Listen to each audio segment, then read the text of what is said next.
കഥകളുടെ മായിക ലോകത്തിലേക്ക് എല്ലാവർക്കും സ്വാഗതം.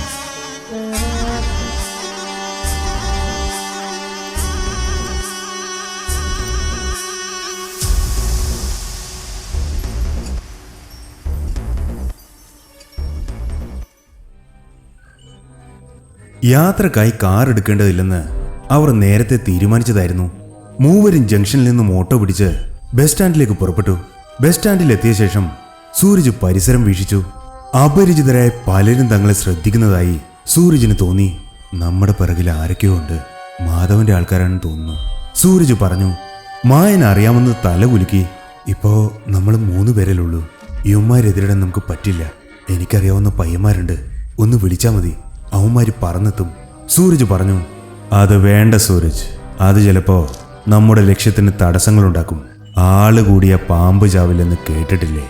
നമ്മൾ 3 പേര് മതി, ഇവന്മാരുടെ കാര്യം ഞാൻ നോക്കിക്കൊള്ളാം. സൂരജും ഗൗരിയും വിശ്വാസം വരാതെ മായനെ നോക്കി. എന്നെ വിശ്വസിക്കാം, മായൻ പറഞ്ഞു. എങ്കിലും ഇത്രയും പേരുടെ കണ്ണു വെട്ടിച്ച് നമ്മൾ എങ്ങനെ അവിടെ എത്തും? ഗൗരി ചോദിച്ചു. നമ്മൾ അവിടെ എത്തും, 2 ആളും ഞാൻ പറയുന്നത് പോലെ ചെയ്താൽ മാത്രം മതി. മേലൂരിലേക്കുള്ള ബസ് എത്തി. തിരക്ക് കുറവായതിനാൽ 3 പേർക്കും സീറ്റ് കിട്ടി. തങ്ങളോടൊപ്പം കയറിയ ആൾക്കാരെ സൂരജ് ശ്രദ്ധിച്ചു. അവരിൽ ഒരാൾ ആരോടോ ഫോണിൽ അടക്കിപ്പിടിച്ച് സംസാരിക്കുന്നുണ്ട്. പലരും പല ഭാഗത്തായാണ് ഇരുന്നതെങ്കിലും അവരുടെ നോട്ടം തങ്ങളിലേക്കാണെന്ന് സൂരജിന് മനസ്സിലായി. 7 or 8 പേരുണ്ടാവും. സൂരജ് കണക്കുകൂട്ടി. ഗൗരി സൂരജിന്റെ കയ്യിൽ മുറുകെ പിടിച്ചു. അവനും അവളുടെ കൈകൾ അമർത്തി പിടിച്ചു. അവൻ തന്റെ പാന്റിന്റെ പോക്കറ്റിൽ പേനാക്കത്തി ഉണ്ടെന്ന് ഉറപ്പുവരുത്തി. ഇത്രയും പേരെ നേരിടാൻ ഇത് മതിയാകില്ല. സൂരജ് ആശങ്കാകുലനായി. അവൻ ഒരറ്റത്ത് അക്ഷോഭനായിരിക്കുന്ന മായനെ നോക്കി. എന്തായിരിക്കും ഇവന്റെ മനസ്സിൽ? ബസ് അവസാനത്തെ സ്റ്റോപ്പായ മേലൂരിലെത്തി. അവിടെയും തങ്ങളെ ശ്രദ്ധിക്കുന്ന മുഖങ്ങളുണ്ടെന്ന് സൂരജിന് മനസ്സിലായി. 3 പേരും ബസ്സിൽ നിന്നിറങ്ങി. സൂരജും ഗൗരിയും മായനെ അനുഗമിച്ചു. സൂരജ് പിന്നിലേക്ക് തിരിഞ്ഞു നോക്കി. അവർ പിന്നിലുണ്ട്. ഇപ്പോൾ ഒരു 15 പേരെങ്കിലും ഉണ്ടാവും. 3 പേരും നടത്തത്തിന് വേഗം കൂട്ടി. വിജനമായൊരു പാതയിലെത്തിയപ്പോൾ പിന്നിൽ നിന്നൊരു വിളി കേട്ടു. അവിടെ നിന്ന് നിന്നേ. 3 പേരും അത് വകവെക്കാതെ നടത്തം തുറന്നു. പക്ഷേ നിമിഷ നേരം കൊണ്ട് മാധവന്റെ ആളുകൾ അവരെ വളഞ്ഞു. ഈ പാതിരാത്രിക്ക് 2 പേര് ഈ പെണ്ണുമായിട്ട് എങ്ങോട്ടാ? കൂട്ടത്തിൽ ഒരുവൻ ചോദിച്ചു. സൂരജ് ചോദ്യം ചോദിച്ചാളെ തിരിച്ചറിഞ്ഞു. സൈക്കോ ബാലൻ, നഗരത്തിലെ കുപ്രസിദ്ധ ഗുണ്ട. ഒരിക്കൽ ഹിലാലിനെ കാണാൻ സ്റ്റേഷനിൽ ചെന്നപ്പോൾ കണ്ടിട്ടുണ്ട്. മുഖത്ത് പണ്ടെങ്ങോ സംഭവിച്ച ആക്രമണത്തിന്റെ വടുക്കളുണ്ട്. ഇരയുടെ കണ്ടനാളം മുറിച്ച ശേഷം അയാൾ മരണവെപ്രാളത്തോടെ പിടയുന്നത് കാണാൻ വല്ലാത്തൊരാനന്ദമാണ് ബാലന്. അങ്ങനെ ചാർത്തി കിട്ടിയ പേരാണ് സൈക്കോ. ഇവിടെ അടുത്തൊരു പൂജയുണ്ട്, അതിനുവേണ്ടി പോകുന്നതാ, മായൻ ശാന്തനായി പറഞ്ഞു. പൂജയൊക്കെ നമ്മൾ നടത്തിക്കോളാം, നല്ലൊരു ഉരുപ്പടിയല്ലേ കയ്യിലുള്ളത്. ബാലന്റെ മുഖത്ത് ഒരു വഷളൻ ചിരിയുണ്ടായിരുന്നു. സൂരജിന്റെ കൈ പേനാക്കത്തിയിൽ അമർന്നു. പൂജയൊക്കെ ആണുങ്ങൾക്ക് പറഞ്ഞിട്ടുള്ളതാ, അല്ലാതെ നിന്നെപ്പോലെ പല തന്തയ്ക്ക് പിറന്നവന്മാർക്ക് പറഞ്ഞിട്ടുള്ളതല്ല. മായന്റെ മറുപടി കേട്ട് ബാലന്റെ മുഖഭാവം മാറി. തന്റെ കൂട്ടരുടെ മുന്നിൽ വെച്ചാണ് ഇവൻ തന്നെ അപമാനിച്ചത്. ബാലനും കൂട്ടരും 3 പേർക്ക് നേരെ നടന്നെടുത്തു. മായൻ പെട്ടെന്ന് തന്റെ കീശയിൽ നിന്നും കുറച്ച് പൊടിയെടുത്തു. എന്തോ മന്ത്രം ജപിച്ചു. എന്നിട്ട് അവൻ ആ പൊടി അന്തരീക്ഷത്തിലേക്ക് ഊതി. നിമിഷ നേരം കൊണ്ട് അവിടെ ആകെ മഞ്ഞു മൂടിയ അവസ്ഥയിലായി. ബാലനും കൂട്ടരും ഒന്നും കാണാനാകാതെ അങ്ങുമിങ്ങും നടന്നു. ഒറ്റ എണ്ണത്തിനെയും വെറുതെ വിടരുത്, ബാലൻ അലറി. ഊരിപ്പിടിച്ച ആയുധങ്ങളുമായി അവരാ പുകമറയിൽ തപ്പി നടന്നു. പതിയെ പുകമറ മാഞ്ഞില്ലാതായി. അപ്പോൾ ബാലന് നേരെ ആയുധവുമായി ചീറിയെടുക്കുകയായിരുന്നു മായൻ. ബാലൻ അവന്റെ വെട്ടിൽ നിന്ന് ഒഴിഞ്ഞു മാറി. അതേ വേഗത്തിൽ തന്നെ അവൻ മായന്റെ ഇടനെഞ്ചിൽ കത്തി കുത്തി ഇറക്കി. മായൻ പിടഞ്ഞു വീണു. പെട്ടെന്ന് തന്റെ മുതുകിൽ കത്തി തുളച്ചിറങ്ങുന്നത് ബാലൻ അറിഞ്ഞു. പിന്നിലേക്ക് തിരിഞ്ഞു നോക്കിയ ബാലൻ ഞെട്ടിപ്പോയി. മായൻ മരിച്ചവൻ എങ്ങനെ ജീവനോടെ വന്നു? പക്ഷേ ആലോചിച്ചു നിൽക്കാൻ സമയമില്ലായിരുന്നു. അടുത്ത കുത്തിന് മുമ്പ് തന്നെ ബാലൻ അവനെയും കുത്തി വീഴ്ത്തി. മുന്നിൽ കാണുന്ന കാഴ്ചകൾ വിശ്വസിക്കാനാവാതെ നിൽക്കുകയാണ് സൂരജും ഗൗരിയും. തങ്ങളെ ആക്രമിക്കാൻ വന്ന ഗുണ്ടകൾ പരസ്പരം വെട്ടിമരിക്കുന്നു. സൂരജ് മായനെ നോക്കി. ഞാൻ അവരുടെ കണ്ണിൽ പൊടിയിട്ടതാ, ഇനി അവരായി അവരുടെ പാടായി, നമുക്ക് പോവാം. മായൻ നടന്നു തുടങ്ങി. പിറകിലെ ആർത്തനാദങ്ങൾ വകവെക്കാതെ സൂരജും ഗൗരിയും മായനെ അനുഗമിച്ചു. ഇരുട്ടിന് കനം കൂടി വരുന്നുണ്ടായിരുന്നു. ചുറ്റും അവിടെയായി നിഴൽ രൂപങ്ങൾ അനങ്ങുന്നത് പോലെ തോന്നി സൂരജിനും ഗൗരിക്കും. അവന്മാര് വീണ്ടും നമ്മുടെ പിറകെ കൂടിയെന്ന് തോന്നുന്നു. സൂരജ് മായനോട് പറഞ്ഞു. അത് മാധവന്റെ ആൾക്കാരല്ല. നേരത്തെ ചെയ്ത പ്രയോഗം ഇവരുടെ അടുത്ത് നടക്കില്ല. മായൻ പറഞ്ഞു. കുറച്ച് ദൂരം കൂടി നടന്ന ശേഷം മായൻ നിന്നു. എന്തുപറ്റി? ഗൗരി ചോദിച്ചു. മായൻ മിണ്ടരുതെന്ന് ആംഗ്യം കാട്ടി. ശേഷം മുകളിലേക്ക് മായൻ കൈ ചൂണ്ടി. മുകളിലേക്ക് നോക്കിയ സൂരജും ഗൗരിയും നിലാവിളിച്ചതിൽ ആ കാഴ്ച കണ്ട് ഞെട്ടി. അവ്യക്തമായ രൂപങ്ങൾ അവരുടെ തലയ്ക്ക് മുകളിൽ വട്ടമിട്ട് പറക്കുന്നു. എന്താണിത്? സൂരജ് ഭയന്നുപോയി. ഉഗ്രവന്റെ അടിമകളാണിവർ. ഗതി കിട്ടാത്ത ആത്മാക്കൾ. നമുക്ക് പ്രതിബന്ധങ്ങൾ സൃഷ്ടിക്കാനായി ഉഗ്രവൻ അയച്ചതാണ്. ഇവരെ കീഴ്പ്പെടുത്താതെ നമുക്ക് മുന്നോട്ട് പോകാനാവില്ല. ഇനി എന്തു ചെയ്യും? ഗൗരി ചോദിച്ചു. മായൻ തന്റെ കീശയിൽ നിന്നും ഒരു ചെപ്പുകുടം പുറത്തെടുത്തു. പത്മാസനത്തിൽ ഇരുന്ന ശേഷം മായൻ ആ ചെപ്പുകുടം തറയിൽ വെച്ചു. അവന്റെ അതരങ്ങളിൽ നിന്ന് മന്ത്രങ്ങൾ ധാരധാരയെ ഉതിർന്നു. അപ്പോൾ ആ അവ്യക്ത രൂപങ്ങൾ ഒന്നൊന്നായി ആ ചെപ്പുകുടത്തിലേക്ക് ആവാഹിക്കപ്പെട്ടു. ആ സമയത്ത് അവിടെ മുഴങ്ങിയ ഗദ്ഗതങ്ങളും ഞരക്കങ്ങളും കേട്ട് സൂരജും ഗൗരിയും നടുങ്ങി. മായൻ ചെപ്പുകുടം ഇറുക്കി അടച്ച ശേഷം അടപ്പിന് മുകളിൽ ഭസ്മം പൂശി. അതിനുശേഷം ആ ചെപ്പുകുടം വഴിയരികിൽ ഒരിടത്ത് ഒളിപ്പിച്ചു വെച്ചു. ഇത് കുറച്ചു നേരത്തേക്ക് മാത്രമേ ഉള്ളൂ. അധിക നേരം അവരെ പിടിച്ചു നിർത്താൻ ഈ ബന്ധനത്തിന് കഴിയില്ല. ഈ കെട്ടുപൊട്ടിച്ച ആത്മാക്കൾ പുറത്തു വരുന്നതിന് മുമ്പ് ഉഗ്രവനെ നശിപ്പിക്കണം. ഇല്ലെങ്കിൽ അനർത്ഥങ്ങൾ സംഭവിക്കും. മായൻ കയ്യിൽ കരുതിയ ടോർച്ച് ലൈറ്റ് പുറത്തെടുത്തു. അതിന്റെ വെളിച്ചത്തിൽ അവർ നടന്നു തുടങ്ങി. ഈ സമയം മാധവന്റെ തന്നെ മറ്റൊരു കൊട്ടേഷൻ സംഘം ദേവദാസിന്റെ വീടിന് മുന്നിൽ എത്തിയിരുന്നു. അവരിൽ ഒരാൾ ഗേറ്റ് തുറന്ന് അകത്തേക്ക് കടന്നു. ആ നിമിഷം തന്നെ അവന്റെ മുഖത്ത് ശക്തമായ ഒരു അടി വീണു. തല്ലിയ ആളെ കണ്ട് സംഘം ഞെട്ടി. നെറ്റിയിൽ ഭസ്മം പൂശിയ ഒരു വൃദ്ധൻ. അവർ മുറ്റത്തേക്ക് പാഞ്ഞു കയറി വൃദ്ധനെ വളഞ്ഞു. പക്ഷേ അവരുടെ ആയുധങ്ങളിൽ നിന്നും അത്ഭുതകരമായ മെയ്വഴക്കത്തോടെ ഒഴിഞ്ഞു മാറിയാൽ പകരം അയാളുടെ ശക്തമായ താടനങ്ങളേറ്റ് അവരിൽ പലരും അവശരായി. ഇനിയും ഈ വൃദ്ധന്റെ മുന്നിൽ പിടിച്ചു നിൽക്കാനാവില്ലെന്ന് അവർക്ക് മനസ്സിലായി. എടാ ഓടറ, ഇല്ലെങ്കിൽ കിളവ് നമ്മളെ പടമാക്കും. കൂട്ടത്തിലാരോ വിളിച്ചു പറഞ്ഞു. വന്നതിനേക്കാൾ വേഗത്തിൽ അവർ ഇരുട്ടിലൂടെ ഓടി മറഞ്ഞു. പുറത്ത് നടക്കുന്ന ബഹളങ്ങൾ ദേവദാസും ഒമ്പയും കേട്ടെങ്കിലും അവർ ജപം തുടർന്നുകൊണ്ടിരുന്നു. മായനും സൂരജും ഗൗരിയും റോഡിന്റെ വലതുവശത്തായി കണ്ട മൈതാനം പോലെ തോന്നിക്കുന്നൊരു വെളിമ്പ്രദേശത്തെത്തി. നമ്മൾ എങ്ങോട്ടാണ് പോകുന്നത്? സൂരജ് ചോദിച്ചു. അങ്ങോട്ട്. ചന്ദ്രന്റെ കിരണങ്ങൾ അധികം സ്പർശിക്കാത്ത ഇരുണ്ട ഭാഗത്തേക്ക് ചൂണ്ടിക്കാട്ടി മായൻ പറഞ്ഞു. മായൻ എങ്ങനെ മനസ്സിലായി ഇതാണ് സ്ഥലമെന്ന്? സൂരജ് ചോദിച്ചു. മായൻ മുകളിലേക്ക് വിരൽ ചൂണ്ടി. കാഴ്ചയിൽ പരുന്തെന്ന് തോന്നിക്കുന്നൊരു പക്ഷി ആ ഭാഗത്ത് വട്ടമിട്ട് പറക്കുന്നത് അപ്പോഴാണ് രണ്ടുപേരും കണ്ടത്. എന്റെ വഴികാട്ടി, മായൻ പറഞ്ഞു. സൂരജിന്റെ മനസ്സിൽ പല ചോദ്യങ്ങളും തോന്നിയെങ്കിലും ഒന്നും ചോദിച്ചില്ല. കുറച്ചു ദൂരം നടന്നപ്പോൾ ദൂരെയായി ഇടിഞ്ഞു പൊളിഞ്ഞൊരു കെട്ടിടം അവർ കണ്ടു. ഉഗ്രവന്റെ കോട്ട, മായൻ പറഞ്ഞു. പെട്ടെന്ന് പിന്നിൽ കരിയിലകൾ ഞെരിഞ്ഞമരുന്ന ശബ്ദം കേട്ട് മൂവരും ഞെട്ടിത്തിരിഞ്ഞു നോക്കി. നട്ടെല്ലിലൂടെ ഒരു തണുപ്പ് പാഞ്ഞുപോയി. സൂരജിനും ഗൗരിക്കും അല്പം അകലെയായി ചെന്നായെ പോലെ ഒരു ജീവി, അസാധാരണ വലിപ്പമുള്ള ജന്തു അവരെ തന്നെ ഉറ്റുനോക്കുന്നു. അത് അവർക്ക് നേരെ മെല്ലെ നടന്നു തുടങ്ങി. ആ നടത്തം പെട്ടെന്ന് അപ്രതീക്ഷിതമായൊരു കുതിപ്പായി മാറി. തിരിഞ്ഞോടാൻ സമയം കിട്ടുന്നതിന് മുമ്പ് അത് സൂരജിന്റെ അടുത്തെത്തി കഴിഞ്ഞിരുന്നു. പക്ഷേ അടുത്ത നിമിഷം അദൃശ്യമായൊരു ശക്തി അതിനെ ദൂരേക്ക് തട്ടിത്തെറിപ്പിച്ച് കളഞ്ഞു. അത് വീണെടുത്ത് നിന്നും മെല്ലെ എഴുന്നേറ്റു. അവരെ നോക്കി വന്യമായി മുരണ്ടു. മാധവ, അവൻ എന്റെ സുരക്ഷയിലാണ്. പോയി തരത്തിലുള്ളവരോട് കളിക്ക്. മായന്റെ ശബ്ദം ഉയർന്നു കേട്ടു. മായന്റെ വാക്കുകൾ കേട്ടപ്പോൾ അത് ഉച്ചത്തിൽ ഓരിയിട്ടു. ആ ഓരികൾ കേട്ട് ഉഗ്രവൻ പല്ലെറുമി. യാഗം അതിന്റെ പരിസമാപ്തിയിലെത്താറായപ്പോൾ ശത്രുക്കളും അടുത്തെത്തിയിരിക്കുന്നു. ഉഗ്രവൻ ആ ഓരിയിടലിന്റെ അർത്ഥം മനസ്സിലായി. മാധവൻ ഉന്നം വെച്ച ഇരയെ ഒരദൃശ്യ കവചം സംരക്ഷിച്ചിരിക്കുന്നു. ആ കവചം തനിക്ക് നശിപ്പിക്കാൻ കഴിയില്ല. പക്ഷെ മറ്റൊരു വഴിയുണ്ട്. ഉഗ്രവൻ കണ്ണുകളടച്ച് ധ്യാനനിരതനായി. അപ്പോൾ അയാളുടെ മൂക്കിൽ നിന്നും ഒരു ഉഗ്രമൂർത്തി പ്രത്യക്ഷപ്പെട്ടു. അടുത്ത നിമിഷം അത് അവിടെ നിന്നും ദേവദാസിന്റെ വീട് ലക്ഷ്യമാക്കി പുറപ്പെട്ടു. നിമിഷ നേരം കൊണ്ട് അത് ലക്ഷ്യസ്ഥാനത്തെത്തി. അത് വീടിന് ചുറ്റും കറങ്ങി. പക്ഷേ വീടിന് കാവൽ നിൽക്കുന്ന മൂർത്തി ശക്തനാണ്. പ്രവേശിക്കാൻ കഴിയില്ല. അത് ഗേറ്റിന് മുന്നിൽ നിന്ന ശേഷം ഉച്ചത്തിൽ അലറി വിളിച്ചു, അമ്മേ. ആ ശബ്ദം കേട്ട് ദേവദാസും അംബികയും സ്തബ്ധരായി. സൂരജിന്റെ ശബ്ദം മന്ത്രജപം പാതിയിൽ മുറിഞ്ഞു. അവരെല്ലാം മറന്ന് പൂജാമുറിയിൽ നിന്നും പുറത്തേക്കിറങ്ങി. അത് മതിയായിരുന്നു ഉഗ്രവന്. മായൻ പെട്ടെന്ന് നടന്നു നിർത്തി. എന്തോ പിഴവ് സംഭവിച്ചിരിക്കുന്നു. സൂരജിനെ നോക്കിയ മായൻ ഞെട്ടി. അവന് ചുറ്റുമുള്ള സംരക്ഷിത കവചം അപ്രത്യക്ഷമായിരിക്കുന്നു. പെട്ടെന്ന് ആരോ തട്ടിത്തെറിപ്പിച്ച പോലെ സൂരജ് ദൂരേക്ക് തെറിച്ചു വീണു. സൂരജ്! ഗൗരി അലറി വിളിച്ചു. മായന് കാര്യം മനസ്സിലായി. സൂരജിന്റെ കവചം നഷ്ടപ്പെട്ടാൽ മാത്രം പോരാ, അവനെ തന്നിൽ നിന്നും പരമാവധി അകറ്റണം. തന്റെ അടുക്കലുണ്ടെങ്കിൽ മാധവൻ അവനെ തൊടാൻ കഴിയില്ല. അതുകൊണ്ട് തന്നെയാണ് ഉഗ്രവൻ സൂരജിനെ തന്റെ അടുക്കൽ നിന്നും തട്ടി മാറ്റിയത്. അതേസമയം ഉഗ്രവന്റെ മുഖത്ത് ക്രൗര്യമായ ചിരി പടർന്നു. മായൻ ഓടിയെത്തുമ്പോഴേക്കും സൂരജിന്റെ കഥ കഴിഞ്ഞിരിക്കും. അവന്റെ കൺമുന്നിലിട്ട് തന്നെ മാധവൻ സൂരജിനെ വലിച്ചു കീറണം. അത്രയും സമയം മതിയായിരുന്നു ആ ജന്തുവിന്. സൂരജിന് നേരെ അത് കുതിച്ചു പാഞ്ഞു. ഗൗരി പരിഭ്രാന്തിയായി മായനെ നോക്കി.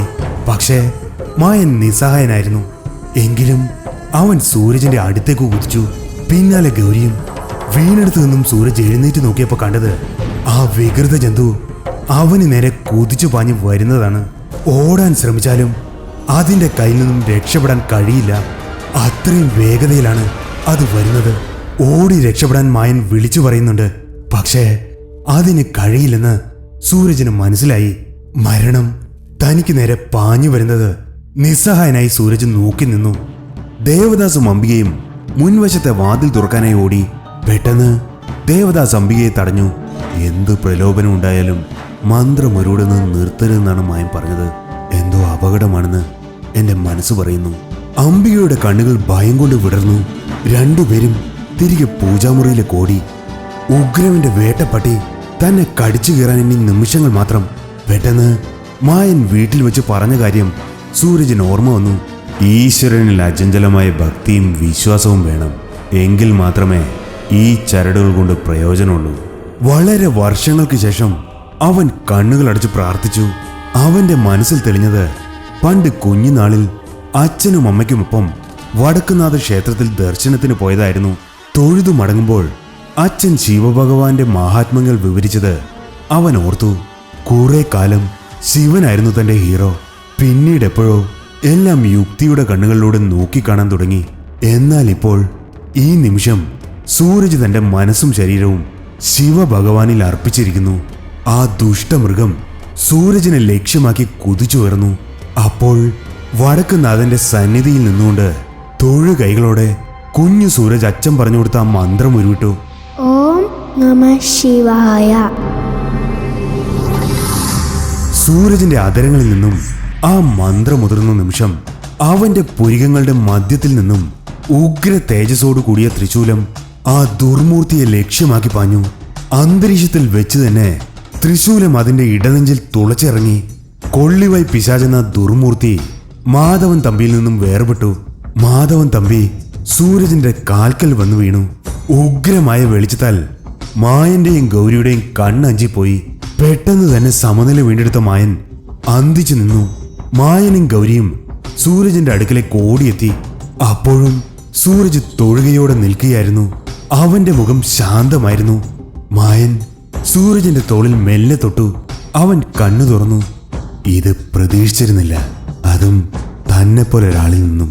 ക്ഷിപ്രപ്രസാദിയായ മഹാദേവൻ തന്നെ നിന്റെ രക്ഷക്കായി വന്നല്ലോ, മായൻ പറഞ്ഞു. സൂരജ് തന്റെ മുന്നിൽ കിടക്കുന്ന മാധവൻ തമ്പിയെ നോക്കി. അയാൾ ഞരങ്ങുന്നുണ്ട്. കുറച്ചപ്പുറത്തായി ഒരു ജീവി വേദനയാൽ പുളയുന്നത് അവർ കണ്ടു. അതിന്റെ ശരീരം ഉരുകുകയായിരുന്നു. അല്പസമയം കഴിഞ്ഞപ്പോഴേക്കും അത് പരിപൂർണമായും ഉരുകിയില്ലാതായി. മാധവൻ തമ്പി അപ്പോഴും ഞരങ്ങുന്നുണ്ടായിരുന്നു. ഇവനെ എന്ത് ചെയ്യണം? സൂരജ് ചോദിച്ചു. ഒന്നും ചെയ്യണ്ട, ഇവൻ ഇനി ആരെയും ഒന്നും ചെയ്യാൻ കഴിയില്ല. ഇവനിപ്പോ വെറും മാധവൻ മാത്രം. ഇവനുള്ളത് ഭഗവാൻ കൊടുത്തോളൂ. നമുക്ക് സമയം കളയാനില്ല. ഇവനേക്കാൾ വലിയ ശത്രുവിനെ നമുക്ക് നേരിടാനുണ്ട്. മായൻ നടന്നു തുടങ്ങി. പിന്നാലെ സൂരജും ഗൗരിയും. യാഗാഗ്നിക്ക് മുന്നിലിരുന്ന് ദേഷ്യം കൊണ്ട് വിറക്കുകയായിരുന്നു ഉഗ്രവൻ. അതിശക്തനായ മൂർത്തിയെയാണ് തനിക്ക് നഷ്ടമായിരിക്കുന്നത്. ഇനിയും സമയം കളയാനില്ല. ഉടൻ തന്നെ അവന് ബലി നൽകണം. തൻ്റെ ഉള്ളിലെ അവസാന വെളിച്ചവും അണയാൻ പോകുന്നത് പോലെ തോന്നിയിരിക്കെ ഇനി ഇവിടെ നിന്നൊരു തിരിച്ചുപോക്കില്ല. എല്ലാ പ്രതീക്ഷകളും അസ്തമിച്ചിരിക്കുന്നു. അപ്പോൾ ആരോ വാതിൽ തുറക്കുന്ന ശബ്ദം കേട്ട് ഗിരി കാതോർത്തു. തൻ്റെ മുന്നിലേക്ക് ഒരു മനുഷ്യരൂപം നടന്നു വരുന്നു. തൻ്റെ അടുത്തെത്തിയ ആളെ കണ്ട് ഗിരി അന്തിച്ചു നിന്നു. പിന്നെ സ്വയം മറന്ന് പൊട്ടിക്കരഞ്ഞു. ഒടുവിൽ തന്റെ രക്ഷകൻ എത്തിയിരിക്കുന്നു. തൊരപ്പൻ രവി. ഗിരി അവനെ കെട്ടിപ്പിടിച്ച് കരഞ്ഞു. എവിടെയായിരുന്നടാ നീ ഇത്രയും ദിവസം? ഗിരി കരഞ്ഞുകൊണ്ട് ചോദിച്ചു. പറഞ്ഞു നിൽക്കാനുള്ള സമയമില്ല ഗിരി, നമുക്ക് ഇവിടെ നിന്ന് രക്ഷപ്പെടണം. വാ, എഴുന്നേൽക്ക്, രവി പറഞ്ഞു. കെട്ടുകളെല്ലാം അഴിച്ചു മാറ്റിയ ശേഷം രവി അവനെ താങ്ങി നിർത്തി. നടക്കാൻ ബുദ്ധിമുട്ടുള്ളതിനാൽ രവിയുടെ തോളിൽ കൈയിട്ട് ഗിരി നടന്നു തുടങ്ങി. പല വാതിലുകളും കടന്ന് അവരൊടുവിൽ ക്ലൗഡ് 9 ബിൽഡിങ്ങിന്റെ പുറത്തെത്തി. സൂര്യന്റെ വെളിച്ചം കണ്ടപ്പോൾ ആശ്വാസത്തിന്റെ നെടുവീർപ്പുകൾ ഗിരിയിൽ നിന്നും ഉയർന്നു. ഒടുവിൽ ഈ മരണക്കെണിയിൽ നിന്നും രക്ഷപ്പെട്ടിരിക്കുന്നു. ബൈക്ക് ഞാൻ കുറച്ചപ്പുറത്ത് മാറ്റി നിർത്തിയിട്ടുണ്ട്. നീ ഇവിടെ ഇരിക്കെ, ഞാനിപ്പോ ബൈക്കുമായിട്ട് വരാം. രവി അവനെ ഒരു കല്ലിന്മേലിരുത്തി. ഡാ, പെട്ടെന്ന് വരണേ, എത്രയും പെട്ടെന്ന് ഈ നശിച്ച സ്ഥലത്തു നിന്ന് പോണം. ഇപ്പൊ വരാന്ന് രവി അതും പറഞ്ഞ് അവിടെ നിന്നും പോയി. ഗിരി അവന്റെ വരവും കാത്തിരുന്നു. തന്റെ മുന്നിൽ അനുസരണയോടെ ഇരിക്കുന്ന ഗിരിയെ കണ്ട് ഉഗ്രവൻ ക്രൂരമായി ചിരിച്ചു. തന്റെ സാന്നിധ്യം പോലും അറിയാതെ മായാമൂർത്തിയുടെ മായാവലയത്തിൽ പെട്ടിരിക്കുകയാണവൻ. ഇനി സമയം കളയാനില്ല. ഇവന്റെ ശിരസ് യാഗാഗ്നിയിൽ സമർപ്പിച്ച ശേഷം താൻ കാലങ്ങളായി പൂജിക്കുന്ന കൽപ്രതിമയെ ഇവന്റെ രക്തത്താൽ അഭിഷേകം ചെയ്യണം. ഉഗ്രവൻ തന്റെ സമീപത്തിരിക്കുന്ന ഭാരമേറിയ വാൾ ഒരു കളിപ്പാട്ടം എന്ന പോലെ കയ്യിലെടുത്തു. തന്റെ സഹോദരന്മാരായ കാലകയന്മാരെ മനസ്സിൽ ധ്യാനിച്ചു. ആ സമയം മായനും സൂരജും ഗൗരിയും മേൽക്കൂരയില്ലാത്ത ഇടിഞ്ഞു പൊളിഞ്ഞ കെട്ടിടത്തിനുള്ളിൽ പ്രവേശിച്ചു. ഒരിടത്ത് തറ നിരപ്പിൽ നിന്നും പൊക്കിക്കെട്ടിയ ഒരു തിട്ടയിൽ നിന്നും വെളിച്ചം വരുന്നത് സൂരജ് ശ്രദ്ധിച്ചു. സൂരജ് മായനെയും ഗൗരിയും അത് കാണിച്ചു. തിട്ടയിൽ അകത്തേക്ക് ഇറങ്ങാനുള്ള വാതിലുണ്ടായിരുന്നു. സൂരജ് അത് വലിച്ചു തുറക്കാൻ ആഞ്ഞതും മായൻ അവനെ തടുത്തു. ഗണപതി ഭഗവാനെ മനസ്സാ സ്മരിച്ചുകൊണ്ട് മായൻ പിന്നീട് അത് വലിച്ചു തുറന്നു. അപ്പോൾ ആ വാതിലിൽ ശത്രുക്കളെ അപായപ്പെടുത്താൻ ബന്ധിച്ചിരുന്ന മാരണയന്ത്രം കത്തിയെരിഞ്ഞ് താഴെ വീണു. ഭൂമിക്കടിയിലേക്കുള്ള ഒരു തുരങ്കമായിരുന്നു അത്. അങ്ങിങ്ങായി വെളിച്ചമേകാൻ പന്തങ്ങൾ കൊളുത്തി വെച്ചിരുന്നു. അവർ ശ്രദ്ധയോടെ അതിനുള്ളിൽ പ്രവേശിച്ചു. ഉഗ്രവൻ ധ്യാനത്തിൽ നിന്നും ഉണർന്നു. നൂറ്റാണ്ടുകളായി തടസ്സങ്ങളില്ലാതെ നടത്തുന്ന കർമ്മം ഇതോടെ ഒരാൾ കൂടി തന്നിൽ ലയിക്കും. തന്റെ ശക്തി വീണ്ടും വർദ്ധിക്കും. യാഗാഗ്നിയിലേക്ക് ഒരു പൈതലിനെ പോലെ നോക്കിയിരിക്കുന്ന ഗിരിയെ അയാൾ ഒരു നിമിഷം നോക്കി നിന്നു. പിന്നീട് അവന്റെ കണ്ടം ലക്ഷ്യമാക്കി ഉഗ്രവൻ ഖഡ്ഗം വീശി. പക്ഷേ വാള് ലക്ഷ്യത്തിലെത്തും മുമ്പ് സൂരജ് അയാളുടെ മേൽക്ക് ചാടി വീണു. വാള് കയ്യിൽ നിന്നും തെറിച്ചുപോയി. അടുത്ത നിമിഷം സൂരജ് ഗിരിയുടെ അടുത്തേക്ക് കുതിച്ചു. പക്ഷേ ഗിരിയുടെ അടുക്കൽ നിന്നിരുന്ന മായാമൂർത്തി അവനെ തടഞ്ഞു. ഉഗ്രവന്റെ സാന്നിധ്യത്തിൽ അത് പല മടങ്ങ് ശക്തി ആർജിച്ചിരുന്നു. മായാമൂർത്തിയുടെ അപാര ശക്തിയാൽ സൂരജ് താൻ ആരാണെന്ന് പോലും മറന്നുപോയി. ഭയപ്പെടുത്തുന്ന ഉഗ്രരൂപങ്ങൾ സൂരജന്റെ മനസ്സിൽ തോന്നിപ്പിച്ച് അവനെ മാനസികമായി തളർത്തി. ഉഗ്രവൻ ചാടി എഴുന്നേറ്റു. മുന്നിൽ മായനെ കണ്ടപ്പോൾ അയാളുടെ കണ്ണുകൾ ആളിക്കത്തി.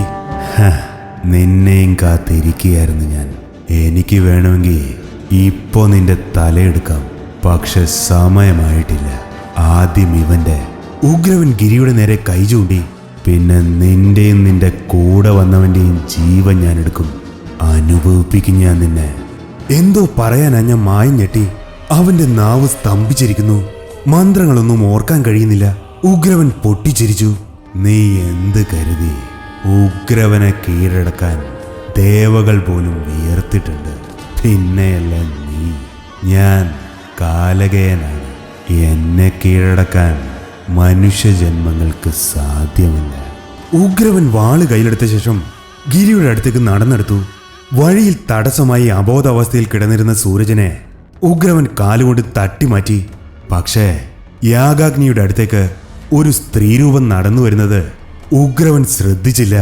ഒരിക്കൽ കൂടി ഗിരിയുടെ കഴുത്ത് ലക്ഷ്യമാക്കി ഉഗ്രവൻ വാൾ ഉയർത്താൻ ശ്രമിച്ചു. പക്ഷെ സാധിക്കുന്നില്ല. വാളിന് പെട്ടെന്ന് ഭാരം കൂടിയ പോലെ. എത്രയോ തവണ ബലി നൽകാനായി താൻ ഈ വാൾ ഉയർത്തിയിരിക്കുന്നു. അപ്പോഴാണ് യാഗാഗ്നിക്ക് മുന്നിൽ നിൽക്കുന്ന സ്ത്രീരൂപത്തെ അയാൾ കണ്ടത്. അവൾ അഗ്നിയിൽ അരിയും പൂവും എള്ളും മറ്റും സമർപ്പിക്കുന്നു. അവൾ അത് സമർപ്പിക്കും തോറും തന്റെ ശക്തി ക്ഷയിക്കുന്നത് ഉഗ്രവൻ ഞെട്ടലോടെ തിരിച്ചറിഞ്ഞു. ആരാണിവൾ? അയാൾ വേച്ച് അവളുടെ അടുത്തേക്ക് പോകാൻ ശ്രമിച്ചു. പക്ഷെ സാധിക്കുന്നില്ല. കാലുകൾ കുഴഞ്ഞ് അയാൾ നിലത്തിരുന്നു. മതി, നിർത്ത്. ആരാണ് നീ? ഉഗ്രവൻ ഗൗരിയോട് ചോദിച്ചു. രൂക്ഷമായ അവളുടെ നോട്ടം മാത്രം മതിയായിരുന്നു മറുപടി. ഏത് കാലകേയനായാലും ഒരിക്കൽ നീ തീർന്നേ മതിയാകൂ ഉഗ്രവ. ഞാൻ നിനക്ക് വേണ്ടി കരുതി വെച്ച ആയുധമാണവൾ. മായന്റെ ശബ്ദം കേട്ട് ഉഗ്രവൻ ഞെട്ടി.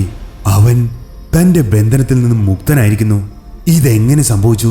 സൂരജിന് അപ്പോഴേക്കും ബോധം തിരിച്ചു കിട്ടിയിരുന്നു. പകലിന് എന്തൊക്കെയോ മാറ്റങ്ങൾ സംഭവിക്കുന്ന പോലെ തോന്നിയിരിക്കെ സൂര്യൻ അങ്ങുമെങ്ങും ചലിക്കുന്നത് പോലെ തോന്നുന്നു. അത് സൂര്യനാണോ? അല്ല, അത് അഗ്നിയാണ്. കത്തി ജ്വലിക്കുന്ന അഗ്നി. താൻ അതിന്റെ മുന്നിലാണ് ഇരിക്കുന്നത്. ഗിരി ഞെട്ടലോടെ തിരിച്ചറിഞ്ഞു. തന്റെ അടുത്തിരുന്ന് തന്റെ കയ്യിലെന്തോ കെട്ടുന്നയാളെ അപ്പോഴാണ് ഗിരി കണ്ടത്. ഇത് സൂരജല്ലേ? ദിവസങ്ങളായി മായാമൂർത്തിയുടെ അധീനതയിലായിരുന്ന ഗിരിയുടെ ബോധം അവനിലേക്ക് തിരിച്ചു വന്നു. പേടിക്കണ്ട ബ്രോ, തന്നെ രക്ഷപ്പെടുത്താൻ വന്നതാ, സൂരജ് പറഞ്ഞു. തളർന്ന് അവശനായി കിടക്കുന്ന വൃദ്ധനെ അപ്പോഴാണ് ഗിരി കണ്ടത്. കണ്ട മാത്രയിൽ ഗിരി ഞെട്ടി. തന്നെ സ്വപ്നത്തിൽ തട്ടിക്കൊണ്ടുപോകാൻ ശ്രമിച്ച രാക്ഷസൻ. പേടിക്കണ്ട ഗിരി, അയാൾക്കിനി നിന്നെ ഒന്നും ചെയ്യാൻ കഴിയില്ല. അപരിചിതമായ ശബ്ദം കേട്ട് ഗിരി അങ്ങോട്ടേക്ക് നോക്കി. വ്യത്യസ്തമായ കണ്ണുകളുള്ള ഒരു മനുഷ്യൻ. എങ്കിലും ഗിരിക്ക് ആശ്വാസം ഉളവാക്കുന്ന വാക്കുകളായിരുന്നു അവൻ്റേത്. ആരാണ് നീ? അതൊരലർച്ചയായിരുന്നു. ഉഗ്രവൻ അറിയണമായിരുന്നു അവൾ ആരാണെന്ന്. ഇനിയും നിനക്ക് മനസ്സിലായില്ലേ അവൾ ആരാണെന്ന്? സൂക്ഷിച്ചു നോക്ക്, മായൻ പറഞ്ഞു. ഉഗ്രവൻ അവളെ ചൂഴ്ന്നു നോക്കി. അയാളുടെ മുഖത്ത് ഒരു ഞെട്ടലുണ്ടായി. ഇപ്പൊ നിനക്ക് മനസ്സിലായോ? ഇത് ഗൗരി, ഗിരിയുടെ സഹോദരി. അവന്റെ രക്തമാണ് അവളുടെ സിരകളിലും ഒഴുകുന്നത്. കാലകയന്റെ രക്തം. മായൻ ഉഗ്രവന്റെ മുഖത്തേക്ക് നോക്കി. നിന്റെ രക്തം. സൂരജും ഗിരിയും ഞെട്ടി. മായൻ ഉഗ്രവനെ നോക്കി. നിന്നെക്കുറിച്ച് എല്ലാവരും അറിയേണ്ട സമയമായിരിക്കുന്നു. മായൻ സൂരജനോട് സംസാരിച്ചു. കാർമികൻ സ്വന്തം രക്തത്താൽ അവന്റെ ആരാധനാമൂർത്തികളെ അഭിഷേകം ചെയ്യും. എനിക്ക് ലഭിച്ച അരുളപ്പാട് അതായിരുന്നു. പക്ഷെ സ്വന്തം രക്തമെന്നതിന് മറ്റൊരർത്ഥമുണ്ടെന്ന് വൈകിയാണ് ഞാൻ മനസ്സിലാക്കിയത്. അതൊന്ന് ഉറപ്പിക്കാൻ വേണ്ടി ഗിരിയുടെ അമ്മയോട് ഞാൻ സംസാരിച്ചു. എൻ്റെ അനുമാനം ശരിയായിരുന്നു. ഈ ദുഷ്ടന്റെ ഫോട്ടോ ഇന്നും അവർ നിധി പോലെ സൂക്ഷിച്ചു വച്ചിട്ടുണ്ട്. സ്വന്തം രക്തത്തിൽ ജനിച്ച മകനെ ബലി നൽകുക. നൂറ്റാണ്ടുകളായി ഇവൻ തൻ്റെ തന്നെ സന്തതികളെ ബലി നൽകുകയായിരുന്നു. എത്ര സ്ത്രീകളെ ഇവൻ വഴിയാധാരമാക്കി. എത്രയോ അമ്മമാരെ ഇവൻ കണ്ണീര് കുടിപ്പിച്ചു. മായൻ തുടർന്ന് ഗിരിയോട് സംസാരിച്ചു. നിനക്ക് 5 വയസ്സുള്ളപ്പോ നിന്നെ തട്ടിക്കൊണ്ടുപോയി ബലി നൽകാൻ ശ്രമിച്ചിട്ടുണ്ടവൻ. അന്ന് മയിൽസ്വാമിയാണ് നിന്നെ ഇവന്റെ കയ്യിൽ നിന്നും രക്ഷപ്പെടുത്തിയത്. പക്ഷേ ആ ശ്രമത്തിനിടയിൽ അയാളുടെ ജീവൻ നഷ്ടമായി. എങ്കിലും അയാളുടെ ആത്മാവ് നിനക്ക് കാവലായി നിന്നു. നിനക്ക് മുന്നറിയിപ്പ് തന്നതും അയാളാണ്. പക്ഷെ നീ അതനുസരിച്ചില്ല. ഒരു പക്ഷേ ഇതൊക്കെ അനുഭവിക്കണമെന്നതായിരിക്കും നിന്റെ വിധി. അപ്പോൾ താൻ കണ്ടത് വെറും സ്വപ്നമായിരുന്നില്ല. ഗിരിയെല്ലാം കണ്ണീരോടെ കേട്ടു നിന്നു. അന്ന് നഷ്ടപ്പെട്ട അവസരം വീണ്ടും ലഭിക്കാൻ വർഷങ്ങളോളം കാത്തിരുന്നു ഇവൻ. ഇന്നായിരുന്നു ആ ദിവസം. പക്ഷേ ബലി നൽകാനുള്ള സമയം കഴിഞ്ഞുപോയി. നീ അഹങ്കരിക്കണ്ട, ഉഗ്രവൻ അലറി. നിനക്ക് എന്നെ തളർത്താൻ മാത്രമേ കഴിഞ്ഞിട്ടുള്ളൂ. കൊല്ലാൻ കഴിയില്ല നിനക്കെന്നെ. അവസരങ്ങൾ ഇനിയുമുണ്ടെനിക്ക്. ഞാൻ തിരിച്ചു വരും. ഒരുങ്ങിയിരുന്നോ? ഇനി നിനക്കൊരു തിരിച്ചുവരവില്ല ഉഗ്രവ. അവൾ എന്താണ് അഗ്നിയിൽ സമർപ്പിച്ചതെന്ന് നിനക്കറിയാമോ? ഉഗ്രവനൊന്നും മനസ്സിലായില്ല. അതൊരു ബലിയാണ്. നീ ചെയ്തു കൂട്ടിയ നീചമായ ബലിയല്ലിത്. ഇത് തർപ്പണമാണ്, ബലി തർപ്പണം. പക്ഷെ ഈ തർപ്പണം ഒരറിയിപ്പാണ്, യമദേവനുള്ള അറിയിപ്പ്. നീ പിടിക്കപ്പെട്ടിരിക്കുന്നു ഉഗ്രവ. ഭൂമിയിലെ നിന്റെ ഒളിച്ചുകളി അവസാനിച്ചിരിക്കുന്നു. സ്വന്തം മകള് തന്നെ ഭൂമിയിലെ നിന്റെ സാന്നിധ്യം ദേവകളെ അറിയിച്ചിരിക്കുന്നു. കാലന്റെ പുസ്തകത്തിൽ നിന്റെ പേരെഴുതി ചേർക്കാൻ നിന്റെ സ്വന്തം രക്തത്തിൽ പിറന്ന ഇവൾക്ക് മാത്രമേ കഴിയുകയുള്ളൂ. അതിനു വേണ്ടിയാണ് ഗൗരിയെ ഞാൻ ഇങ്ങോട്ട് കൊണ്ടുവന്നത്. വന്ന കാര്യം അവൾ ഭംഗിയായി പൂർത്തിയാക്കി. ഇപ്പോൾ ഉഗ്രവനെല്ലാം മനസ്സിലായി. ഒരു മനുഷ്യ സ്ത്രീയിൽ ഒരേ ഒരു സന്തതി.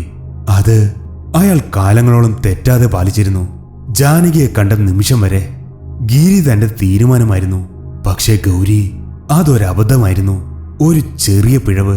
പക്ഷേ ആ പിഴവിന് താൻ കൊടുക്കേണ്ടി വന്ന വില വളരെ വലിയതാണ്. സ്വന്തം മകള് തന്നെ അയാളെ ബലി നൽകിയിരിക്കുന്നു. ഇത് തന്നെയായിരുന്നു താൻ പോലും അറിയാത്ത തന്റെ ജീവരഹസ്യം. അതും ശത്രുവിൽ നിന്ന് തന്നെ അറിയേണ്ടി വന്നു. ഉഗ്രവൻ ഗൗരിയെ ദയനീയമായി നോക്കി. കുഞ്ഞുനാളിൽ ഒരുപാട് ആഗ്രഹിച്ചിരുന്നു അച്ഛന്റെ മുഖം കാണണമെന്ന്. അതിപ്പോ സാധിച്ചു. ഗൗരി കരയുകയായിരുന്നു. പെട്ടെന്ന് തന്നെ അവളുടെ മുഖഭാവം മാറി. അവൾ തീഷ്ണതയോടെ ഉഗ്രവനെ നോക്കി. എന്റെ ഏട്ടൻ സൂരജ്, എന്റെ സന്തോഷങ്ങളെല്ലാം നീ നശിപ്പിക്കാൻ ശ്രമിച്ചു. എത്രയോ പേരെ നീ ദ്രോഹിച്ചു. ഇങ്ങനെ ഒരു അച്ഛനെ എനിക്ക് വേണ്ട. ഇത്രയും കാലം അച്ഛനില്ലാതെ തന്നെയാണ് ജീവിച്ചത്. ഇനിയുള്ള ജീവിതവും അങ്ങനെ തന്നെ ആയിരിക്കും. അവൾ കയ്യിൽ ധരിച്ചിരുന്ന പവിത്രമൂരി, ഉഗ്രവന്റെ തേങ്ങലുകളും മോളെ എന്നുള്ള യാചനാഭാവത്തിലുള്ള വിളിയും അവൾ ഗൗനിച്ചില്ല. പവിത്രം അവൾ അഗ്നിയിൽ സമർപ്പിച്ചു. അവസാനത്തെ സമർപ്പണം. പെട്ടെന്ന് ജീവൻ വെച്ചതുപോലെ അഗ്നി ആളിക്കത്തി. ഉഗ്രവൻ പൂജിച്ചിരുന്ന കൽപ്രതിമ പൊടിഞ്ഞ് തരികളായി യാഗാഗ്നിയിൽ ലയിച്ചു. അഗ്നിയിൽ നിന്നും കാലഗേയന്മാരുടെ ഭയപ്പെടുത്തുന്ന നിലവിളികളും ആർത്തനാദങ്ങളും ഉയർന്നു കേട്ടു. ദിഗന്ധങ്ങൾ കിടങ്ങുമാർ ഉച്ചത്തിൽ ഉഗ്രവൻ അലറി വിളിച്ചു. പെട്ടെന്ന് തന്നെ അയാൾ കനക്കമില്ലാതായി. പക്ഷേ കണ്ണുകൾ തുറിച്ചിരുന്നു. മായൻ വഴിയരികിൽ സൂക്ഷിച്ചിരുന്ന ചെപ്പുകുടം ചുട്ടു പഴുത്തിരുന്നു. പെട്ടെന്ന് തന്നെ അത് പൊട്ടിത്തെറിച്ചു. അതിൽ നിന്ന് ഉയർന്ന പുകച്ചുരുളുകൾ കാക്കകളായി രൂപാന്തരം പ്രാപിച്ചു. അവശ നിലയിൽ കിടക്കുന്ന കരിങ്കൽ മാധവനെതിരെ അവ പകയോടെ പാഞ്ഞെടുത്തു. തമ്പിയുടെ ആർത്തനാദം അവിടമെങ്ങും മുഴങ്ങി. തളർന്നിരിക്കുന്ന ഗിരിയുടെ അടുത്ത് ഗൗരി വന്നിരുന്നു. അവൾ ഗിരിയുടെ തോളിൽ ചാഞ്ഞിരുന്നു. രണ്ടുപേരും കരയുകയായിരുന്നു. ചലനമറ്റ് കിടക്കുന്ന ഉഗ്രവന്റെ നാടിമിടിപ്പും ശ്വാസവും സൂരജ് പരിശോധിച്ചു. മരിച്ചിട്ടില്ല. സൂരജ് മായനോട് പറഞ്ഞു. എനിക്കറിയാം. മായൻ പറഞ്ഞു. പക്ഷേ മരണത്തെക്കാൾ ഭയാനകമായ അവസ്ഥയിലാണവൻ. അവന്റെ ആത്മാവ് നരകലോകത്തിൽ വിവരിക്കാനാകാത്ത നരകവേദന അനുഭവിച്ചുകൊണ്ടിരിക്കുകയാണ്. അതോടൊപ്പം തന്നെ അവന്റെ ശരീരവും അസഹ്യമായ വേദന അനുഭവിക്കുന്നുണ്ട്. അവന്റെ ശരീരം സ്തംഭനാവസ്ഥയിലാണ്. വേദന കൊണ്ട് ഒന്ന് പൊളയാൻ പോലും അവന് കഴിയില്ല. അവൻ ചെയ്തു കൂട്ടിയ പാപങ്ങൾക്കുള്ള ശിക്ഷ തുടങ്ങിക്കഴിഞ്ഞു. മായൻ പറഞ്ഞു. അപ്പോൾ ഒരു കോണിലായി ഭയന്ന് വിറച്ചു നിൽക്കുന്നൊരു പെൺകുട്ടിയെ മായൻ ശ്രദ്ധിച്ചു. ഗിരിയും മറ്റുള്ളവരും അപ്പോഴാണ് അവളെ കണ്ടത്. ദീപ്തി. ഗിരി അവളെ അടുത്തേക്ക് വിളിച്ചു. പക്ഷേ അവൾ അവിടെ തന്നെ നിന്നു. അത് മായാമൂർത്തിയാണെന്ന് മായൻ തിരിച്ചറിഞ്ഞു. ഉഗ്രവൻ വീണെങ്കിലും ഇപ്പോഴും അവന്റെ ബന്ധനത്തിലാണ് മായാമൂർത്തി. മായൻ അവളുടെ അടുത്തേക്ക് ചെന്നു. ഞാൻ എപ്പോൾ നിന്നെ സ്മരിച്ചാലും നീ എൻ്റെ മുൻപിലെത്തണം. ഞാൻ പറയുന്ന കാര്യങ്ങൾ സാധിച്ചു തരണം. ഇതിന് സമ്മതമാണെങ്കിൽ ഞാൻ നിന്നെ ഈ ബന്ധനത്തിൽ നിന്നും മോചിപ്പിക്കാം. സമ്മതം, അവൾ പറഞ്ഞു. അത് പോരാ, സത്യം ചെയ്യണം. പെൺകുട്ടി ജ്വലിച്ചു നിൽക്കുന്ന യാഗാഗ്നിയെ സാക്ഷിയാക്കി 3 തവണ സത്യം ചെയ്തു. മായൻ ഉഗ്രവന്റെ അടുത്തേക്ക് ചെന്നു. അയാൾ കയ്യിൽ ധരിച്ചിരിക്കുന്ന മരതക കല്ല് പതിച്ച മോതിരം മായൻ ഊരിയെടുത്തു. അല്പനേരം പ്രാർത്ഥിച്ച ശേഷം ആ മോതിരം മായൻ യാഗാഗ്നിയിൽ നിക്ഷേപിച്ചു. അടുത്ത നിമിഷം ആ പെൺകുട്ടി കറുത്ത പുകച്ചുരുളുകളായി മാറി. പിന്നീട് അത് അവിടെ നിന്നും പോയി മറഞ്ഞു. എല്ലാം കണ്ട് അമ്പരന്നിരിക്കുകയാണ് ഗിരി. അതിനെ വെറുതെ വിടാൻ പാടില്ലായിരുന്നു. സൂരജ് അമർഷത്തോടെ പറഞ്ഞു. അതിന്റെ വാസസ്ഥലം കാടാണ്. ഉഗ്രവൻ അതിനെ അടിമയാക്കി അതിനെ കൊണ്ട് ചെയ്യിച്ചതാണിതൊക്കെ. അത് പൊയ്ക്കോട്ടെ സൂരജ്, മായൻ പറഞ്ഞു. അങ്ങോട്ടും ഇങ്ങോട്ടും പരസ്പരം ആശ്വസിപ്പിക്കുകയായിരുന്നു ഗിരിയും ഗൗരിയും. സൂരജും മായനും കുറച്ചു നേരം ആ കാഴ്ച കണ്ടു നിന്നു. പോകാം, മായൻ പറഞ്ഞു. ഉഗ്രവനെ അവിടെ ഉപേക്ഷിച്ച് 4 പേരും പുറത്തിറങ്ങി. ഗിരിയെ സൂരജും ഗൗരിയും താങ്ങി പിടിച്ചിരുന്നു. പുറത്തിറങ്ങിയ ഗിരി ഒന്ന് അമ്പരന്നു.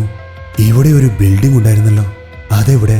സൂരജും മായനും പരസ്പരം നോക്കിയെങ്കിലും ആരും ഒന്നും മിണ്ടിയില്ല. രവി എവിടെ? അവനെ ഞാൻ കുറച്ചു മുമ്പ് കണ്ടതാണല്ലോ. ഗിരി വീണ്ടും ചോദിച്ചു. ഇപ്പൊ നീ അതൊക്കെ അറിയാൻ സമയമായിട്ടില്ല. നിന്റെ വരവും കാത്ത് വീട്ടിലൊരാൾ ഇരിപ്പുണ്ട്, മായൻ പറഞ്ഞു. അവർ ആദ്യം ചെന്നത് ഗിരിയുടെ വീട്ടിലേക്കായിരുന്നു. മകനെ കണ്ട ജാനകിയമ്മയുടെ കണ്ണുകളിൽ അമ്പരപ്പും പിന്നീട് ആഹ്ലാദവും ആനന്ദാശ്രുകളും നിറഞ്ഞു.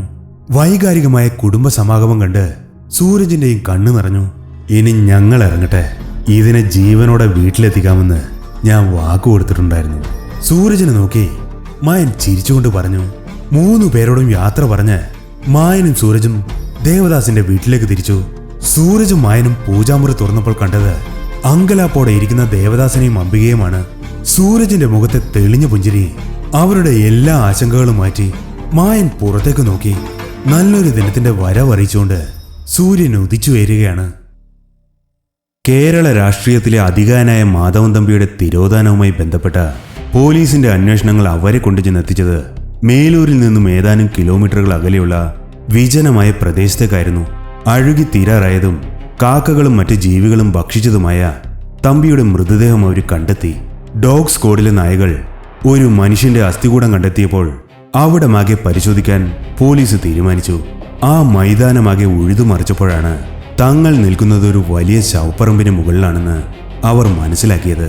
ഫോറൻസിക് റിപ്പോർട്ടുകൾ അനുസരിച്ച് മരിച്ചവരിൽ ഭൂരിഭാഗവും ഏതോ വന്യജീവിയുടെ ആക്രമണത്തിൽ കൊല്ലപ്പെട്ടവരോ അല്ലെങ്കിൽ ശിരച്ഛേദം ചെയ്യപ്പെട്ടവരോ ആയിരുന്നു. പല അവശിഷ്ടങ്ങളും പല കാലഘട്ടത്തിലുള്ളവയായിരുന്നു. ചിലതിന് നൂറ്റാണ്ടുകളുടെ പഴക്കമുള്ളവയായിരുന്നു. കാണാതായ SI വിനീതിന്റെയും കോൺസ്റ്റബിൾ ഹിലാലിന്റെയും മൃതദേഹങ്ങൾ കണ്ടെത്തിയതോടെ മരിച്ചവരിൽ സമൂഹത്തിൽ പ്രബലരായവരും ഉണ്ടാകാമെന്ന വാദമുയർന്നു. അതിനാൽ ആ വഴിക്കുള്ള അന്വേഷണവും ആരംഭിച്ചു. അവിടെ നടത്തിയ അന്വേഷണത്തിൽ പോലീസിന് മൃതദേഹങ്ങൾ മാത്രമല്ല കിട്ടിയത്. ഇടിഞ്ഞു പൊളിഞ്ഞ കെട്ടിടത്തിനുള്ളിലെ നിലവറയുടെ വാതിൽ പോലീസുകാർ കണ്ടെത്തി. നിലവറയിൽ നിന്നും ജീവനുള്ള മനുഷ്യനെ അവർക്ക് കിട്ടി. പേരിന് മാത്രം ജീവനുണ്ടായിരുന്ന ആ വൃദ്ധ ശരീരത്തിന് ചലനശേഷി ഇല്ലായിരുന്നു. തുറിച്ചു നിൽക്കുന്ന വൃദ്ധ നയനങ്ങളിൽ നിന്നും ഒന്നും വായിച്ചെടുക്കാൻ പോലീസിന് കഴിഞ്ഞില്ല. ഇപ്പോൾ ഏതോ ഹോസ്പിറ്റലിൽ വൈദ്യസഹായത്താൽ അയാളുടെ ജീവൻ നിലനിർത്തിയിരിക്കുകയാണ്. എപ്പോൾ വേണമെങ്കിലും അണഞ്ഞു പോകാവുന്ന ആ ജീവനിൽ നിന്നും എന്തെങ്കിലും തുമ്പ് കിട്ടാൻ പോലീസ് അവിടെ കാത്തിരിക്കുന്നു. കണ്ടെത്തലുകളേക്കാൾ ഉത്തരം കിട്ടാത്ത ചോദ്യങ്ങൾ അന്വേഷണത്തിൽ മുഴച്ചു നിന്നു. വഴിമുട്ടിയ അന്വേഷണം പത്രങ്ങളെയും മാധ്യമങ്ങളെയും ഉണർത്തി. TV-യിൽ അന്തിച്ചർച്ചകൾ കൊഴുത്തു. പോലീസുകാർ പോലും അമ്പരന്നു പോകുന്ന മാധ്യമങ്ങളുടെ കണ്ടെത്തലുകൾ അരങ്ങ് കൊഴുപ്പിച്ചു. സമൂഹ മാധ്യമങ്ങളിലൂടെ ജനങ്ങൾ അവർക്കിഷ്ടമുള്ള കഥകൾ മെനഞ്ഞെടുത്തു. ഭരണപക്ഷവും പ്രതിപക്ഷവും പരസ്പരം ചെളി വാരിയെറിഞ്ഞ് രസിച്ചു. മാസങ്ങൾക്ക് ശേഷം അതിരാവിലെ കോളിംഗ് ബെല്ലിന്റെ ശബ്ദം കേട്ട് സൂരജ് വാതിൽ തുറന്നു. മായൻ പുഞ്ചിരിച്ചുകൊണ്ട് നിൽക്കുന്നു. ആരിത്? വാ, കേറിയിരിക്കെ. സൂരജ് അകത്തേക്ക് ക്ഷണിച്ചു. ദേവദാസും അംബികയും അപ്രതീക്ഷിതമായി എത്തിയ അതിഥിയെ സ്വീകരിച്ചു. അന്ന് ഒരു വാക്കുപോലും പറയാതെ പോയി കളഞ്ഞല്ലോ. അംബിക പരിഭവം പറഞ്ഞു. അതിനെന്താ, ഇപ്പൊ ഞാൻ ഇവിടെ ഉണ്ടല്ലോ. ഇന്ന് എല്ലാവരോടും പ്രോപ്പറായിട്ട് യാത്ര പറഞ്ഞിട്ടേ പോകുന്നുള്ളൂ. മായൻ പറഞ്ഞു. മായൻ കല്യാണത്തിന് തീർച്ചയായും വരണം. ദേവദാസ് ഇൻവിറ്റേഷൻ കാർഡ് മായന് നൽകി. മായൻ പുഞ്ചിരിച്ചതല്ലാതെ മറുപടി ഒന്നും പറഞ്ഞില്ല. അവർ കുറച്ചു നേരം സംസാരിച്ചു. എനിക്ക് ഗിരിയെ ഒന്ന് കണ്ടാൽ കൊള്ളാമെന്നുണ്ട്, മായൻ പറഞ്ഞു. അതിനെന്താ, നമുക്കിപ്പൊ തന്നെ പോവാം, സൂരജ് പറഞ്ഞു. സൂരജ് മായനും ഗിരിയുടെ വീട്ടിലേക്ക് തിരിച്ചു. അവരവിടെ എത്തിയപ്പോൾ ഗൗരി ഓഫീസിലേക്ക് പുറപ്പെടാനുള്ള തത്രപ്പാടിലായിരുന്നു. ജാനകി അമ്മ അവൾക്ക് വേണ്ടി ആഹാരമുണ്ടാക്കുന്ന തിരക്കിലും. സൂരജിനെയും മായനെയും കണ്ട് ഗൗരിയുടെയും ജാനകിയമ്മയുടെയും മുഖത്ത് സന്തോഷവും അമ്പരപ്പും ഒരുമിച്ചുണ്ടായി. നല്ല ആളാ, അന്നൊന്നും മിണ്ടാതെ മുങ്ങിക്കളഞ്ഞില്ലേ? ഗൗരി ചോദിച്ചു. മായൻ ചിരിച്ചതേ ഉള്ളൂ. ആ തിരക്കിനിടയിലും ജാനകിയമ്മ രണ്ടുപേർക്കും ചായ റെഡിയാക്കി. മായൻ നമ്മളെ കാണാനൊന്നും വന്നതല്ല, നിന്റെ ചേട്ടനെ കാണാൻ വന്നതാ, സൂരജ് പറഞ്ഞു. എന്നാ നമുക്ക് ഒരുമിച്ചിറങ്ങാം, പോകുന്ന വഴിയിൽ ഗിരിയേട്ടനെ കാണാമല്ലോ. എനിക്ക് ഓഫീസിൽ പോകാൻ സമയമായി, ഗൗരി പറഞ്ഞു. 3 പേരും ജാനകിയമ്മയോട് യാത്ര പറഞ്ഞിറങ്ങി. പോകുന്ന വഴിയിൽ ജെയ്സന്റെ വർക്ക്ഷോപ്പിന് മുന്നിൽ സൂരജ് കാറ് നിർത്തി. ജെയ്സൻ വർക്ക്ഷോപ്പിൽ നിന്നും പുറത്തു വന്നു. ആഹാ, വരനും വധുവുണ്ടല്ലോ. ഡാ ഗിരിയേ, നിനക്ക് വിസിറ്ററുണ്ട്. ജെയ്സൻ ഗിരിയെ വിളിച്ചു. ജെയ്സന്റെ വിളി കേട്ട് ഗിരി പുറത്തേക്ക് വന്നു. എന്താണ് ബ്രോ, ഇപ്പൊ ഗ്രീസ് ഓയിലും കൊണ്ടാണോ കൂളി? സൂരജ് കളിയാക്കി. ഇങ്ങനെയൊക്കെയല്ലേ പണി പഠിക്കാൻ പറ്റൂ. എന്തായാലും നല്ല പുരോഗമനമുണ്ട്, ജെയ്സൺ പറഞ്ഞു. ഗിരിയെ കാണാൻ ഒരാള് വന്നിട്ടുണ്ട്, സൂരജ് പറഞ്ഞു. കുറച്ചപ്പുറത്ത് മാറി നിൽക്കുന്ന മായനെ അപ്പോഴാണ് ഗിരി ശ്രദ്ധിച്ചത്. ഗിരി അവന്റെ അടുത്തേക്ക് ചെന്നു. ഒരു നന്ദി വാക്കുപോലും പറയാൻ സാധിച്ചില്ല. ഇത് എനിക്ക് 2ാം ജന്മമാണ്. ഗിരി വികാരധീനായി. നന്ദിയുടെ ആവശ്യമൊന്നുമില്ല, എല്ലാം ഒരു നിയോഗമാണ്, മായൻ പറഞ്ഞു. എങ്ങനെയുണ്ട് പുതിയ ജീവിതം? പഴയതുപോലുള്ള ത്രില്ലൊന്നുമില്ല, പക്ഷേ സന്തോഷവും സമാധാനവും ഉണ്ട്. താക്കോൽ ഗിരി ഇപ്പോ മെക്കാനിക്ക് ഗിരിയായി. എന്നാലും മായൻ അവനെ ചോദ്യഭാവത്തിൽ നോക്കി. തന്തയെന്ന് പറയുന്ന ഒരുത്തൻ ശ്വാസം വലിച്ച് കിടപ്പല്ലേ, അവനും ചാകണം. അവൻ ചാവാതെ എനിക്കും ഓൾക്കും അമ്മയ്ക്കും സമാധാനം കിട്ടില്ല. വിഷമിക്കണ്ട, അവൻ ഇനി ഭൂമിയിൽ കുറച്ച് ദിവസങ്ങൾ മാത്രമേ ഉള്ളൂ, മായൻ സമാധാനിപ്പിച്ചു. സൂരജ് ഗൗരിയുടെ കഴുത്തിൽ താലി കെട്ടുന്ന മുഹൂർത്തമാണ് ഉഗ്രവന്റെ മരണമുഹൂർത്തം. മായൻ അത് അവനോട് പറഞ്ഞില്ല. ഗൗരി അപ്പോൾ ഓടിക്കതിച്ച് ഗിരിയുടെ അടുത്ത് വന്നു. സൂരജിന്റെ അടുത്ത് സംസാരിച്ച് സമയം പോയത് അറിഞ്ഞില്ല. എന്നെ ഒന്ന് ഓഫീസിൽ ഡ്രോപ്പ് ചെയ്യോ? ഗൗരി ഗിരിയോട് ചോദിച്ചു. പഞ്ചാര അടിച്ചെന്ന സമയം പോണത് അറിയില്ല, ഗിരി ശാസനഭാവത്തിൽ പറഞ്ഞു. ഞാൻ ഇവളെ കൊണ്ടാക്കിയിട്ട് വരാം. മായൻ ഇവിടെ തന്നെ കാണുമല്ലോ അല്ലേ? ഇല്ല, ഞാൻ ഇപ്പൊ തന്നെ തിരിച്ചു പോവും. പോയിട്ട് ചില കാര്യങ്ങളുണ്ട്, നമുക്ക് വീണ്ടും കാണാം. മായൻ ഗിരിക്ക് കൈ കൊടുത്തു. കാണാം, ഗിരി പറഞ്ഞു. വർക്ക്ഷോപ്പിൽ നിർത്തിയിട്ടിരുന്ന സ്കൂട്ടർ ഗിരി സ്റ്റാർട്ട് ചെയ്തു. ഗൗരി പിൻസീറ്റിൽ കയറിയിരുന്നു. രണ്ടുപേരും മായനെ നോക്കി കൈവീശി. അവനും തിരിച്ച് ബൈ പറഞ്ഞു. പണ്ട് ഗൗരി സ്ഥിരം ബസ്സിലായിരുന്നു യാത്ര. പക്ഷെ ഇപ്പോ ചേട്ടന്റെ പിറകിലിരുന്ന് യാത്ര ചെയ്യാനാണ് അവൾക്കിഷ്ടം. കുട്ടിക്കാലത്ത് ഗിരി അവളെ തോളിലേറ്റി ഓടിക്കളിക്കുമായിരുന്നു. ആ പ്രതീതിയാണ് ഗിരിയുടെ പിന്നിലിരുന്ന് യാത്ര ചെയ്യുമ്പോൾ അവൾക്ക് തോന്നിയത്. ഇപ്പോ എന്നോ നഷ്ടപ്പെടുന്ന കരുതിയ ആ സ്നേഹവും കരുതലും അവൾ ശരിക്കും ആസ്വദിക്കുന്നുണ്ട്. അവർ കാഴ്ചയിൽ നിന്നും മറയുന്നത് വരെ മായൻ നോക്കി നിന്നു. മറന്നുപോയെന്ന് കരുതിയ ചില ഗതകാല സ്മരണകൾ മായന്റെ മനസ്സിൽ തെളിഞ്ഞു വന്നു. അത് അവന്റെ കണ്ണുകളിൽ നനവ് പടർത്തി. സൂരജ് മായന്റെ തോളിൽ കയറ്റു. പണ്ട് കീരിയും പാമ്പുമായിരുന്ന കക്ഷികളാ. ഇപ്പൊ എന്താ സ്നേഹം. ഗൗരി ഇപ്പോൾ വളരെ ഹാപ്പിയാണ്, സൂരജ് പറഞ്ഞു. എങ്കിലും അവരിലൊരു ശ്രദ്ധ വേണം, മായൻ പറഞ്ഞു. മായൻ എന്താ അങ്ങനെ പറഞ്ഞത്? സൂരജ് ചോദിച്ചു. അവരുടെ സിരകളിൽ ഒഴുകുന്നത് കാലഗേയന്റെ രക്തമാണ്. അവരുടെ ഉള്ളിൽ അവരറിയാതെ ഉറങ്ങിക്കിടക്കുന്ന ശക്തികളുണ്ട്. എന്നുവെച്ചാൽ? സൂരജ് ആശങ്കയോടെ ചോദിച്ചു. അത് ഉറങ്ങിക്കിടക്കുന്നിടത്തോളം കാലം അപകടമില്ല. മനസ്സിൽ നന്മയുള്ളവരാണ് രണ്ടുപേരും. ആ നന്മ അവർക്ക് നഷ്ടമാകാതെ നോക്കിയാൽ മതി. മനസ്സിലായില്ലേ? സൂരജ് തലയാട്ടി. ഇനി എന്നായിരിക്കും ഇതുവഴിയൊക്കെ? സൂരജ് ചോദിച്ചു. അറിയില്ല സൂരജ്, എന്റെ കാര്യങ്ങളൊക്കെ എങ്ങനെയാണെന്ന് എനിക്ക് തന്നെ പ്രവചിക്കാൻ പറ്റുന്നില്ല. വിധിയുണ്ടെങ്കിൽ വീണ്ടും കാണാം. സൂരജിനോട് യാത്ര പറഞ്ഞ് മായൻ നടന്നകന്നു.